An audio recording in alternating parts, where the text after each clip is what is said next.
católica, de raíces obreras. Prevost, que así se apellida, ingresó a la orden de San Agustín en la juventud, impulsado por una vocación misionera que se consolidó con sus estudios de filosofía y teología en la Escuela Católica de Teología y posteriormente en Roma, donde se graduó como doctor en teología, en derecho canónico. Él estuvo en Perú, sus primeros años ministeriales los encontramos en Perú, donde ejerció como misionero en una región pobre del norte del país, en la diócesis de Chuluncanas. Ahí desarrolló una pastoral centrada en la cercanía con la gente, la formación con las comunidades y la defensa de los derechos humanos en esta región. Desde el 2023 ocupó el puesto de prefecto del dicasterio para los obispos, muy cercano al Papa Francisco, y esto le ha permitido hoy tener la confianza en su designación. Está muy cercano al mundo latino, 40 años en el Perú, conoce México y está identificado con nuestras tradiciones y costumbres, con la Virgen de Guadalupe.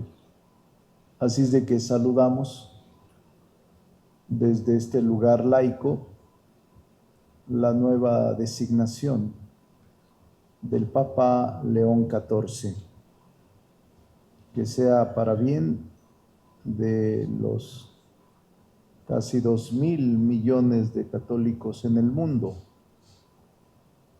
Deseamos que le vaya muy bien a todos sus feligreses y al nuevo Papa le deseamos un éxito en su nueva responsabilidad pastoral, la más importante de esta religión, de esta asociación religiosa católica. El segundo tema que quiero comentarles, como les dije el día de ayer, es el balance de los trabajos del segundo periodo de sesiones ordinarias. Le voy a pedir a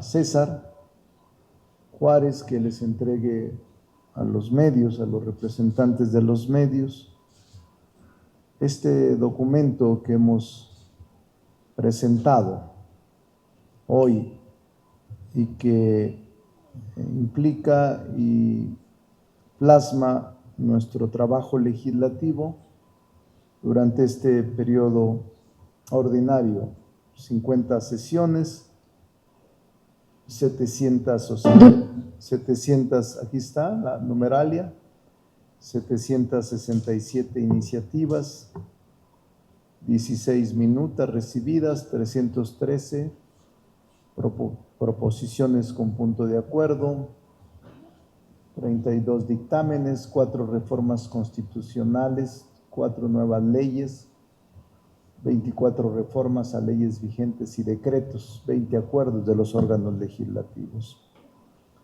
Fue un periodo muy interesante el que llevamos a cabo y está enumerado uno a uno de los trabajos que realizamos. Uno a uno, aquí está lo que durante estos meses del segundo periodo de sesiones ordinarias realizamos. Está detallado en este documento que nos sirve como un informe que vamos a llevar a cabo los legisladores de Morena a todos los rincones del país, a realizar asambleas distritales para explicarles nuestro trabajo en la Cámara de Diputados, explicárselo a nuestros representantes. Este documento lo terminamos de elaborar apenas el martes y ahora lo presentamos. Y todos los diputados y diputadas de Morena tendrán la posibilidad y la oportunidad de también retomarlo y presentarlo en sus distritos. Es un documento interesante, importante, que les dejo a cada uno de los medios de comunicación. Y un tercer punto muy importante es desde hace unos días, hace 2 días, la compañera Teresa Ili ha recibido amenazas telefónicas, Ana Teresa Ili, de personas que ya le pedí que presentara la denuncia hace 2 días y le estamos dando seguimiento a través de la Fiscalía y a través de los órganos de gobierno. Todo el grupo parlamentario de Morena le expresa nuestra solidaridad y estaremos atentos a que se dé con los responsables de este tipo de amenazas inadmisibles en contra de nuestra compañera, la diputada Ili, Ana Teresa Ili. Entonces vamos a estar atentos y vamos a estar pendientes de lo que suceda. Si hay alguna pregunta, que se las conteste Arturo. Gracias, doctor. Vamos a ver un video que hemos preparado, que ha preparado el equipo del doctor, del balance de los trabajos del segundo periodo de sesiones ordinarias. Adelante, por favor.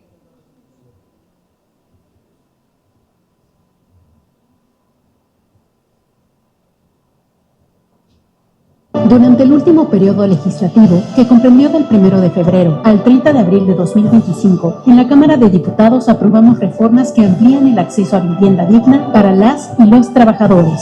Garantizan la soberanía alimenticia y el reconocimiento de los maíces nativos y privilegian el acceso a una justicia clara, rápida y accesible. Fue un periodo de trabajo intenso en el que legislamos para mejorar la accesibilidad en espacios públicos para personas con discapacidad, prohibir el nepotismo electoral y la reelección consecutiva, fortalecer la soberanía nacional y en materia energética, simplificar trámites y proteger tus datos personales, entre otras. Entre las reformas constitucionales está la reforma al Infonavit, que le da al instituto la facultad de construir vivienda y regula el arrendamiento social. En otros temas de gran relevancia para la vida pública del país, se aprobó la reforma que prohíbe el cultivo de maíz transgénico y protege los maíces nativos, que son fuente de identidad para los pueblos indígenas y afromexicanos. Por otro lado, se prohíbe el nepotismo electoral y la reelección consecutiva, en una reforma que fortalece nuestro sistema democrático y pone primero la voluntad del pueblo mexicano. También se fortaleció nuestra soberanía nacional con una reforma que prohíbe las intervenciones extranjeras en asuntos internos del país y protege nuestro territorio nacional frente a actos de terrorismo y tráfico ilícito de armas.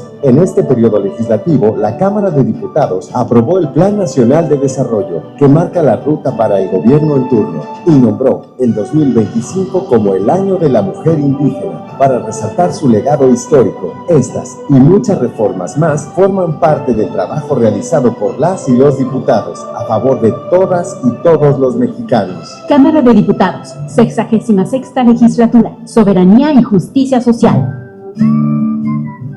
Durante el último periodo legislativo, que comprendió del 1 de febrero al 30 de abril de 2025. Gracias, qué amables, buen video. Y empezamos ahora sí con la sesión de preguntas y respuestas. A ver, Margarita. Sería Margarita Nicolás, que narra. Diputado, buena tarde, diputados, muy buena tarde. Preguntarte con el tema que empezaste, lo del Papa. Sabemos, ¿ustedes qué connotación le dan a la elección de un estadounidense cuando sabemos que el mundo atraviesa por una situación muy, muy difícil debido a las medidas que ha tomado el presidente Trump, pues en contra de la migración, de la economía y todo lo que se le ponga a su paso? ¿Esto ustedes lo podrían ver como un dique de contención, pues para que le baje tantito a la beligerancia? Y sabemos que la Iglesia Católica pues es un poder económico y político y social muy, muy fuerte. ¿Qué lectura le dan ustedes a este nombramiento? Y también el hecho de que su santidad sea de la orden de los agustinos. Sabemos que los agustinos, los franciscanos y los jesuitas pues son órdenes muy beligerantes y que siempre han trabajado pues de la mano de los más pobres, de los poseídos. Sí. ¿Cuál es la lectura? Y la segunda es referente a lo de la diputada Ili, que sí se tardaron bastantito en responder, ¿no? En dar su solidaridad. No, a mí me habló hace 2 días y desde ese momento le di mi solidaridad y hablé con la fiscalía. Ajá, pero eso fue hace 2 días. El domingo ella emitió su A comunicado. mí me dijo hace 2 días, no sabía, pero desde el momento en que me dijo, tomamos decisiones. Y sin el afán de ofender a nadie, a mí me gustaría saber quiénes son los solidarios con la diputada. Todos, los 253. Sí, ajá. Los que apoyaron a Cuauhtémoc Cárdenas o a Blanco. Los 253. Nosotros estamos unidos en lo fundamental. Bueno, sobre el Papa, pues es un nuevo perfil de liderazgo eclesial promovido desde el Papa Francisco. Es muy cercano a las periferias religiosas y con una experiencia pastoral fuera del eje tradicional europeo. El hecho de que haya nacido en una familia norteamericana en Chicago, 1955, nos da confianza que haya sido criado en una familia católica de raíces obreras.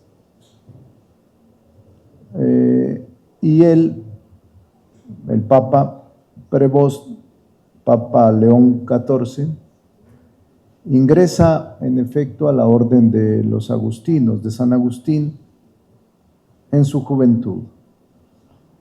Impulsa una vocación misionera y la mayor parte de su vida actúa en Perú, en las comunidades pobres, incluso se nacionalizó peruano.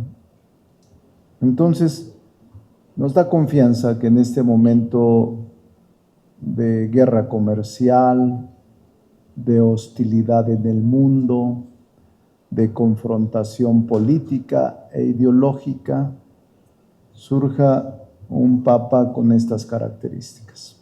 Nosotros le damos la bienvenida desde el grupo parlamentario de Morena y deseamos que su labor pastoral sea ejemplar y en beneficio del mundo. ¿Alguna otra? Felipe de ABC. Diputado, buenas tardes. Preguntarle, diputado, que si ya empezaron a procesar cuándo iniciarán ustedes este proceso de eliminación o reformar el artículo 109 de la Ley de Radiodifusión y Telecomunicaciones, y perdón, diputado, el 142, que hoy la presidenta Sheinbaum dice incluso que se quite. Sí. Esto, ¿cómo trabajarían ustedes esta propuesta nueva de la presidenta? Sí, Felipe, recordemos que la Cámara de Origen es el Senado, no nosotros, primero. Vamos a esperar que la Cámara de Senadores concluya su análisis. La Cámara de Senadores ha diseñado un conversatorio que iniciará en los próximos días sobre esta ley de telecomunicaciones y radiodifusión. Y seguramente incorporarán todas estas propuestas modificativas al proyecto original de iniciativa. Pero es viable. Sí, sí es viable. Y en otro punto, su punto de vista, valga la redundancia, su punto de vista sobre esta polémica que ha generado y sobre todo la insistencia de legisladores de oposición de que es una reforma orientada a la censura. Bueno, pues ellos tienen su papel de cuestionar y de criticar todo, o lo que ellos consideren prudente y pertinente. Ellos están en su lucha política y así se debe de entender. No tengo comentario de descalificación contra ellos, solo sé que están haciendo su trabajo de oponerse por ser oposición, esa es su función y a mí no me extraña. Pero las cosas van a salir bien, no va a haber ninguna censura ni ninguna ley que alimente esta posición. Una última pregunta, diputado. Hoy se hace una presentación de cierto número de jueces que han favorecido a delincuentes, dándoles amparos, liberándolos, y se habla ya de, bueno, no se habla, viene la reforma del 1 de junio, pero ¿será viable, diputado? ¿Será viable corregir todas estas anomalías? Sí. Porque ya es muy grave lo que está ocurriendo y sobre todo el tipo de delincuentes que han liberado. Sí, yo he dicho, y ayer lo dije en Puebla, el grado de corrupción, el grado de putrefacción en el que se encuentra el Poder Judicial Federal no permitía que continuara. Por eso la reforma judicial viene a aligerar y a limpiar esta putrefacción. Para mí es indispensable la elección y para mí es fundamental que la gente participe en la elección de sus jueces, magistrados y ministros. No puede el país seguir con un esquema donde las redes de corrupción y de complicidad, nepotismo, fueran las que dominaran las decisiones del Poder Judicial. Lo que hoy expresó la presidenta Claudia Sheinbaum, con la que yo coincido, y coincido en sus apreciaciones, es pruebas de lo corrompido que está el Poder Judicial y que no puede seguirse aceptando ese tipo de justicia al mejor postor, al mejor pagador de justicia, en lo que se convirtió el Poder Judicial de la Federación. Ahora Juan Pablo Guerrero, Canal Congreso. Diputado, buenas tardes. Preguntarle, en primer lugar, si ya han conversado en la bancada de Morena sobre la posibilidad de ya formalizar esta comisión sobre el FOBAPROA para dar a conocer lo que conoció en 1988 y qué trascendencia tendría pues recordar esa coyuntura. No, esto se los dije hace 2 días.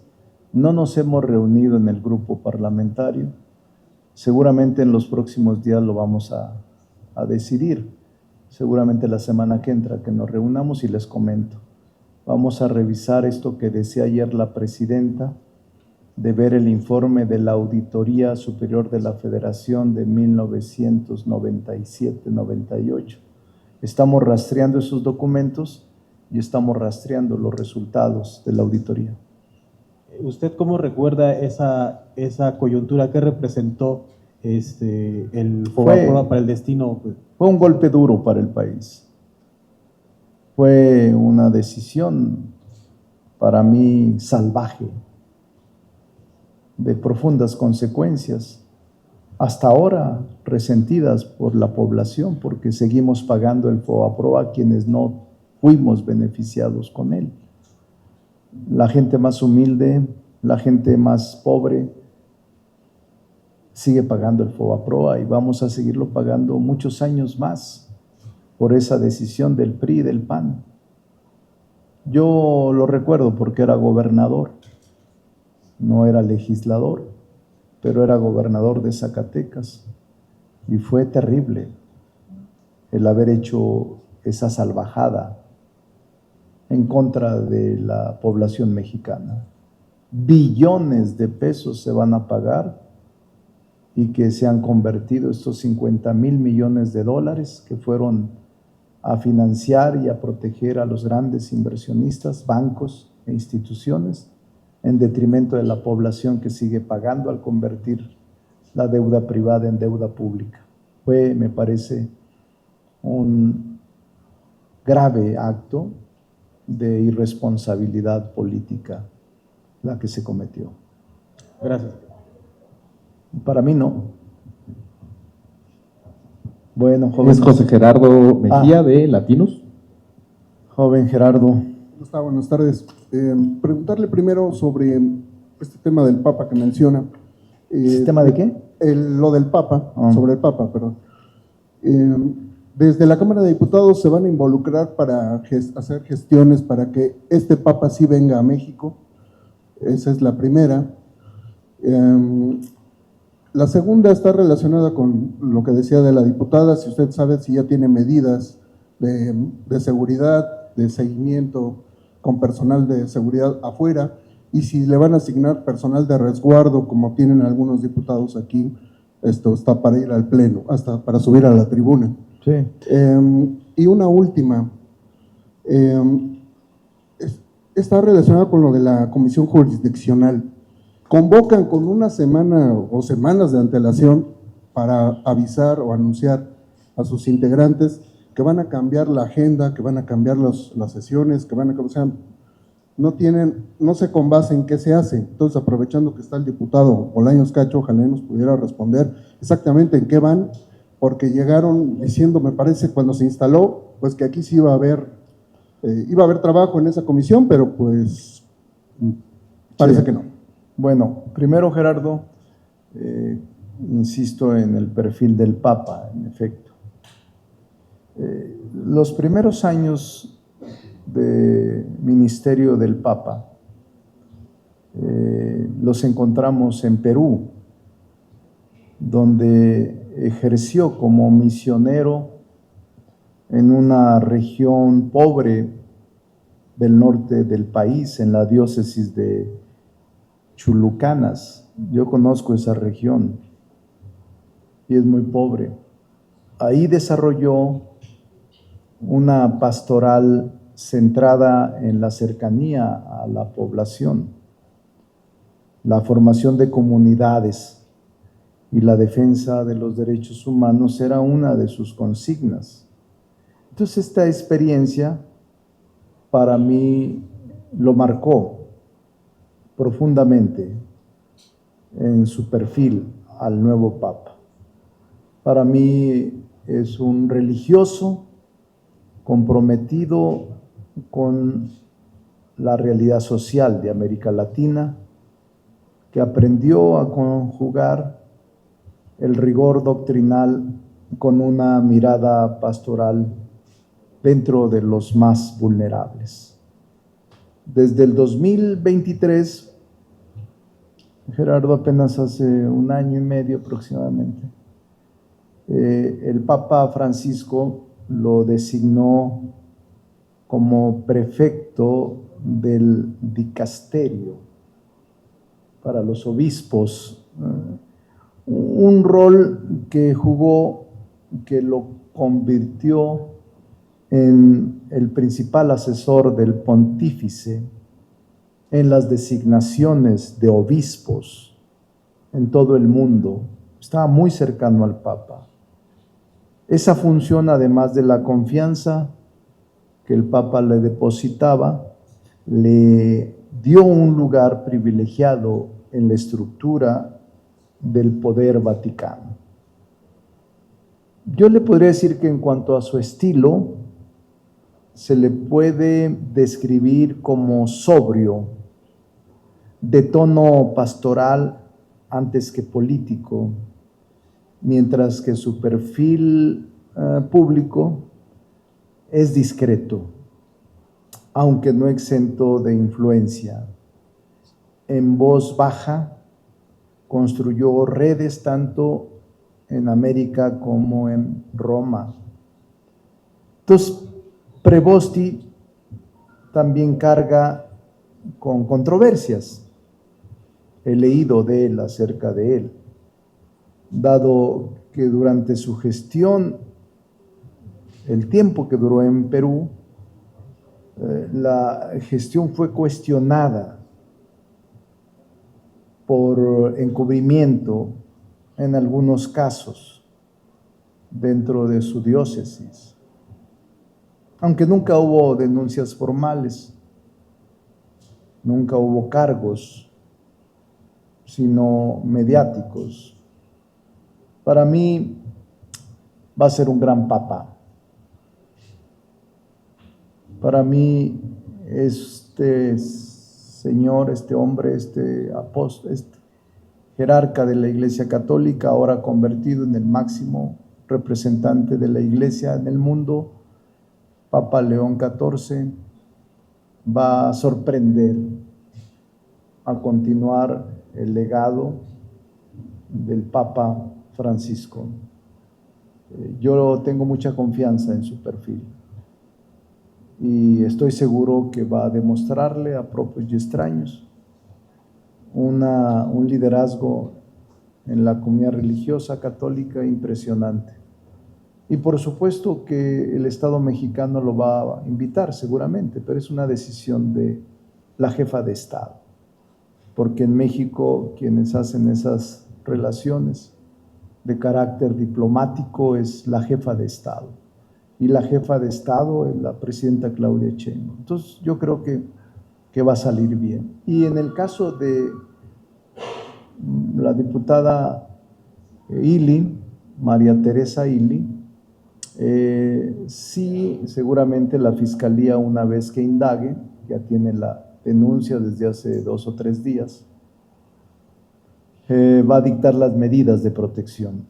La Cámara de Diputados al interior sí tiene seguridad, pero no al exterior. No tenemos seguridad al exterior, porque es un cuerpo limitado el que tenemos aquí. Yo no tengo seguridad, por ejemplo. Mi seguridad no existe, pero tengo a Emiliano, que a veces se duerme en el camino, a veces actúa como guarura, a veces actúa como asesor, a veces actúa como conciliador, y a veces no viene, dura días prolongados en la fiesta. Entonces, no se crean, es responsable, muy responsable. Entonces, nosotros le damos la bienvenida al Papa, al nuevo Papa. El grupo parlamentario de Morena le desea éxito en su nueva labor pastoral como líder de los católicos en el mundo.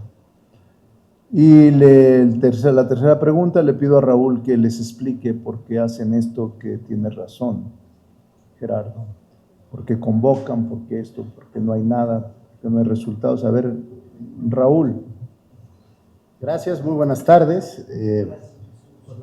Primero, habría que preguntarle al propio presidente de la Comisión Jurisdiccional el porqué de la convocatoria. Como lo adelanté hace 2 días, cuando preguntaban ustedes sobre el expediente del senador Alejandro Moreno, no venía nada incluido en el orden del día, y la reunión del día de hoy fue simplemente para cambiar el calendario de sesiones ordinarias, que en un principio había sido acordado para los primeros jueves de cada mes y ahora se cambió a los primeros miércoles de cada mes. Lo que yo considero lamentable es que nos vayamos enterando del posible estatus de muchos expedientes a través de los medios de comunicación y no a través de las sesiones ordinarias de la Comisión Jurisdiccional, y eso es un sentimiento compartido de quienes integramos la Comisión Jurisdiccional de esta Cámara de Diputados. ¿Sería cuánto? Y una última, coordinador. A su consideración, ¿por qué habría que darle una nueva oportunidad, me parece que fue el término, a Adrián Rubalcaba? Usted lo conoce bien. Sí, mire, la presidenta ayer recurrió al libro de gracias del presidente de la República, donde establece la necesidad de acuerdos para transitar en una gobernabilidad democrática. Yo tengo una buena opinión de Adrián Rubalcaba, porque Adrián Rubalcaba renuncia a su partido en un momento clave de nuestra elección y se incorpora a nuestro movimiento. Adrián Rubalcaba estaba destinado en el PRI a ser senador. Él era el que más cercano estaba a la decisión de encabezar la lista, que aun cuando hubiese quedado en el segundo lugar, habría asumido, desde mi punto de vista, el cargo de senador. Era la negociación que seguramente le ofrecieron. Él decidió apoyar a la doctora Claudia Sheinbaum. Y yo percibo que en Morena, desde que el presidente López Obrador convocó a una amplia cruzada democrática, en donde vinieron militantes del PRI, militantes del PAN, militantes de MC, militantes del PRD sobre todo, e incluso gente sin partido, sin vinculación política, se hizo una mezcla de personalidades del mundo intelectual, académico, político, partidista, y eso fue lo que para mí dio base al triunfo electoral contundente de la doctora Claudia Sheinbaum. El que la jefa de gobierno, Clara Brugada, haya designado a Adrián Rubalcaba como director del metro, me parece respetable su decisión. Y depende de los resultados que él tenga para mantenerlo en esa posición. Yo tengo una opinión positiva de él. Trato de no confrontar perfiles, ni tampoco pasado. Veo el presente y vamos a analizar y a ser muy cuidadosos y muy críticos en su desempeño, como a todos los que trabajan en el gobierno con la presidenta, que provienen del movimiento, y los que no también. Pero en el gabinete mismo de la presidenta hay muchos que no son militantes de Morena. Casi le diría un porcentaje mayor: el secretario de Salud, el secretario de Agricultura, la secretaria de Energía. Varios secretarios de Estado no provienen de la militancia activa de la dirigencia de Morena y están desempeñando con eficacia su papel. Aquí mismo en la Cámara hay diputados que son externos, no son militantes de Morena, y han hecho muy buen papel. Entonces yo tengo confianza en que Adrián Rubalcaba se saque la espina frente a los militantes, actúe con honestidad, con rectitud y con amor a México. Ahora sigue Fernando Damián, de Milenio. ¿Qué tal, diputado? Buenas tardes a todos. Diputado, tengo dos temas. El primero de ellos, a principios de la semana, el presidente Trump declaró sobre el Tratado de Libre Comercio que, bueno, urge él a revisarlo y señala que se trata de perfeccionarlo o de plano darlo por terminado. En este sentido, preguntarle si usted ve en riesgo el acuerdo comercial trilateral de América del Norte y, en su caso, ¿qué estrategia recomendaría o tendría que tomar el gobierno de México pues para evitar pues que se dé fin a este tratado? Fernando, para mí el tratado comercial México, Estados Unidos y Canadá va a continuar. Es indispensable. Obviamente habrá rediscusión en algunos temas que le interesa a Estados Unidos, otros a México y otros a Canadá, pero va a haber tratado comercial, se lo aseguro. De no hacerlo, sería suicida para los tres países. Ninguna de las economías será tan fuerte como es ahora, de manera aislada e individual, y frente al crecimiento del bloque asiático, del bloque europeo y de bloques de economías que están surgiendo con fuerza, como la rusa incluso. Entonces tenemos que estar unidos en esta parte del continente y fortalecer nuestros lazos comerciales. Cualquier persona lo puede entender y creo que el presidente Trump lo va a entender muy bien. Hay algunas voces, particularmente desde la oposición, que recomiendan a la presidenta Sheinbaum convocar a personajes de gobiernos anteriores como Ildefonso No, ni lo Guajardo. mande Dios, nos echan a perder. Que no convoque a nadie del pasado. Ella tiene mucha capacidad y talento y nosotros vamos a respaldarla en todo. Gracias. El siguiente tema que le tema. quería consultar, diputado, por ahí medio en broma, ni el PRI se atrevía tanto. Gerardo Fernández Noroña el día de ayer cierra el micrófono a un legislador participante en la Comisión Permanente del Congreso de la Unión. Yo quiero preguntarle si este sello autoritario, arbitrario, es el que debe caracterizar a Morena. Y esto pues llevó incluso a la reacción de Rubén Moreira, de calificar de fascista al legislador. Es un gesto individual del presidente de la permanente, que obviamente no debe ocurrir. Yo tengo respeto por Fernández Noroña, es una personalidad única, es un luchador social que proviene de la base, es una gente con autoridad y con talento. Creo que de los militantes de Morena debe de ser uno de los que más lee, es preparado. Y por eso digo que es un momento de él. No sé en qué contexto se dio, no quiero cuestionar ni calificar de incorrecta o correcta la decisión de cerrar el micrófono, pero entiendo que es parte del calor que se está viviendo en las cámaras con la oposición y con la mayoría. Hay que continuar con tolerancia, no pasa nada. La gente sabe bien distinguir lo que estamos haciendo unos y otros. Y lo que tenemos que hacer es ayudarle a la presidenta de la República, a los que simpatizamos con el movimiento, a hacer bien las cosas, ya que la gente no desconfíe de nosotros en el ejercicio de la función pública que ellos nos ordenaron encabezar. Entonces yo llamaría a la calma a todos y que logremos construir caminos de entendimiento racional entre ambos, entre todos, pluralmente, para sacar a México adelante. Yo no podría considerar de ninguna manera un calificativo tan duro, tan fuerte.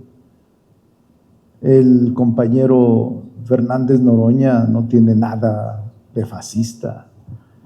Él proviene de la lucha social.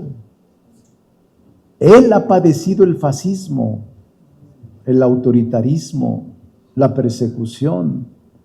No, ese sí es un calificativo exagerado.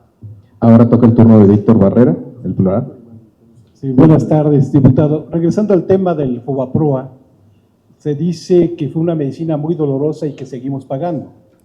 Sin embargo, el coordinador del PRI reta a la presidenta y a ustedes mismos a que en el próximo presupuesto quiten pues, lo que equivale al Fobaproa. ¿Se puede hacer o solamente de palabras? Él sabe que no es posible. Es muy irresponsable. El que diga, dejen de pagar deuda, todos lo aplaudiríamos. Que a partir del próximo año no se pague un solo 5 de deuda. ¿Quién diría que no? Pero son compromisos internacionales que ellos votaron. Y que obviamente el gobierno mexicano lo asume como institución. Y es muy irresponsable decir, déjenlo de pagar. Pues ustedes son los que decidieron esta medida que siguen pagando los mexicanos. No es posible técnica, financiera, políticamente, porque hacer eso nos aislaría del mundo y nos colocaría en un país vulnerable y desconfiable del cumplimiento de compromisos internacionales. El gobierno que firmó y promovió y aceptó o solicitó los $50,000 millones y el Congreso que decidió convertir la deuda pública en privada son los responsables de lo que estamos padeciendo. Nosotros no lo vamos a hacer, no lo hemos hecho y no lo vamos a hacer.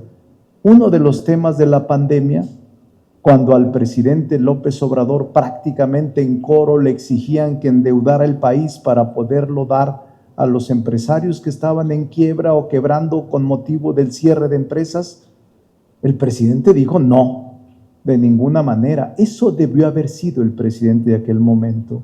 El presidente López Obrador actuó con responsabilidad y no sobreendeudó al país por el momento que vivía de la pandemia para rescatar empresas. Y no pasó nada.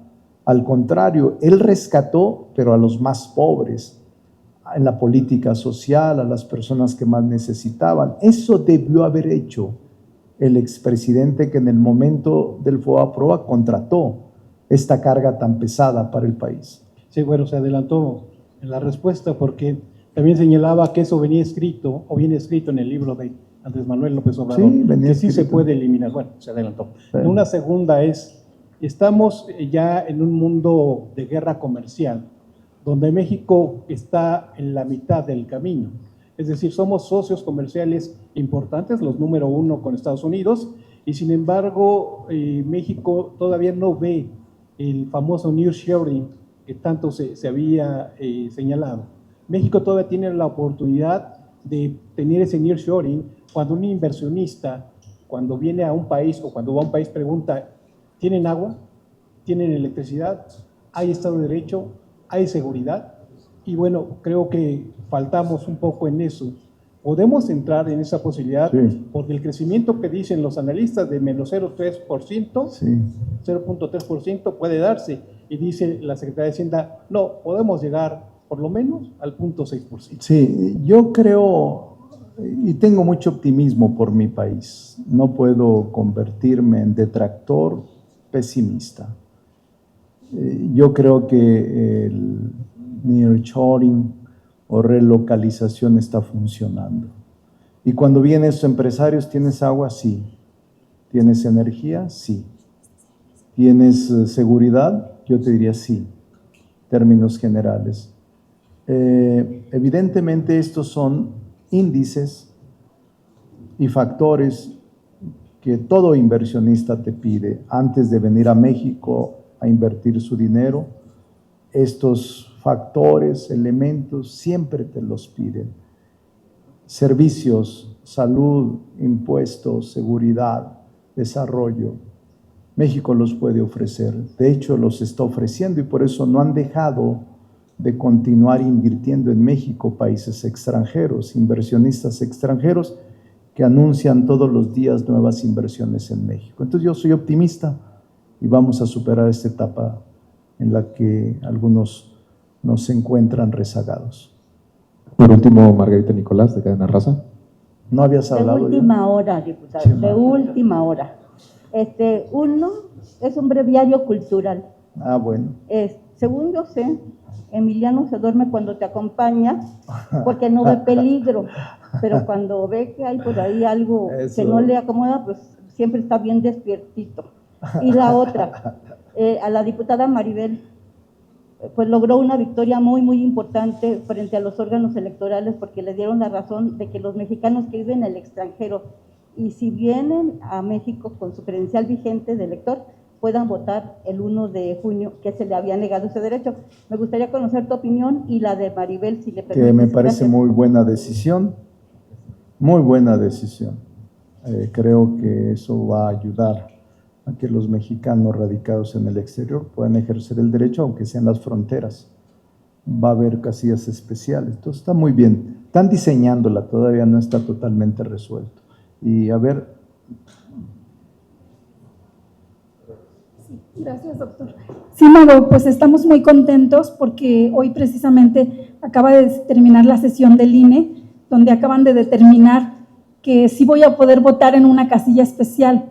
Y bueno, pues esto, por supuesto, tuve que promover un juicio para la protección de los derechos político-electorales. Hoy sale a mi favor, pero esto abre el camino para todos mis paisanos allá que quieran promover este mismo juicio pueden hacerlo y van a poder votar, pero tienen que hacer este juicio y es muy sencillo y muy rápido. Así es que mi caso queda de precedente para que ellos puedan hacerlo. Se pueden acercar a mí y con mucho gusto podemos orientarlos. Gracias. Sí hay tiempo, sí hay tiempo. Bueno, Margarita, sí hay tiempo. Ya vi que eres una de las simpatizantes del gran Emiliano. Lo cuidas. Bueno, cuídate. Gracias a todos y a todas. Gracias a todos.